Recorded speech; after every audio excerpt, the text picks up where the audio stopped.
को प्रक्रियामा हामी थुप्रै साथीहरू टिकटको मैदानमा थियौं, प्रतिस्पर्धामा थियौं र मलाई विश्वास छ र मलाई राम्रोसँग अनुभूति छ सबै हामी योग्य थियौं। यहाँ देखिएका त्यति मात्र होइन, यहाँ देखिएका हरेक अनुहार अहिले दिल्लीजीले भने जस्तै प्रत्येक अनुहार नेपाली कांग्रेस नवलपुर 1 को तर्फबाट माननीय हुन, प्रतिनिधि सभाको सदस्य हुन योग्य अनुहारहरू यहाँ हुनुहुन्छ। हामी सबैले लगानी र योगदान गरेका छौं, तर एउटा प्रक्रियाबाट जे निर्णय भएर आएको छ त्यसको एउटा पात्रको रूपमा, प्रतिनिधिको रूपमा मैले जिम्मेवारी पाएको छु र यो बीचमा जो जति अभिभावकहरू, जो जति सम्मानित व्यक्तित्वहरू,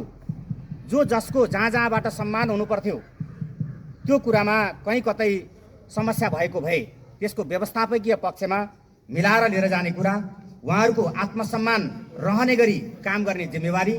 र कांग्रेसमा लाग्दै गर्दा हामी सबैको भोलिका दिनमा पनि सम्मान हुन्छ है भन्ने एउटा भावना र त्यो एउटा संकल्प, त्यो एउटा दृष्टिकोण प्रस्तुत गर्न हामी सबैले पर्छ र त्यो बाटो हामी सबैले अँगाल्नुपर्छ। त्यो बाटो अँगाल्ने क्रममा मूलत केन्द्रीय समितिको भूमिका हुन्छ, त्यसपछि आदरणीय नेता हाम्रो जिल्ला सभापति हाम्रो बिचमा हुनुहुन्छ, जिल्ला कार्य समिति हाम्रा नेताहरूको भूमिका हुन्छ। त्यो भूमिकाको क्रममा म एउटा उम्मेदवारको नाताले, म एउटा पात्रको नाताले मैले कहाँनिर इट्टा थप्नुपर्ने हो त्यो कुरामा म कहीँ कतै नचुकिकन त्यो सम्मान गर्ने,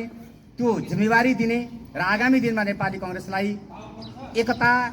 एक बनाएर एक ढिक्का बनाएर लैजाने सन्दर्भमा हामीले इतिहासलाई साँची राखेर भन्नुपर्छ।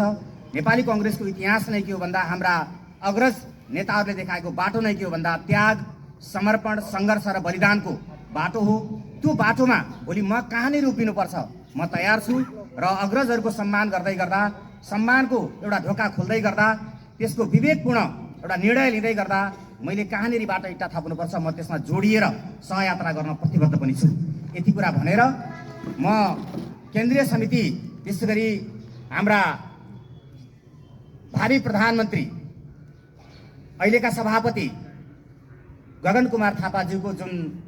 एउटा मनोभावनासहित, आकांक्षासहित, निर्देशनसहित, दृष्टिकोणसहित हाम्रो बिचमा प्रतिनिधि भएर देवराज दाई आउनुभएको छ। उहाँहरूले गरेका हरेक निर्णय पार्टीको निर्णय हो, हाम्रो निर्णय हो, त्यसमा मेरो पनि समान हिस्सा अर्थात् मेरो पनि त्यसमा हस्ताक्षर हुन्छ भन्ने कुराको एउटा प्रत्याभूति यहाँहरूको बिचमा दिलाउँदै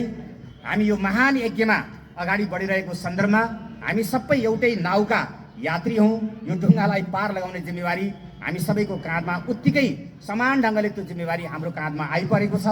यो विरासतलाई जोगाएर यात्रालाई अगाडि बढाउँ। भोलिका दिनमा मैले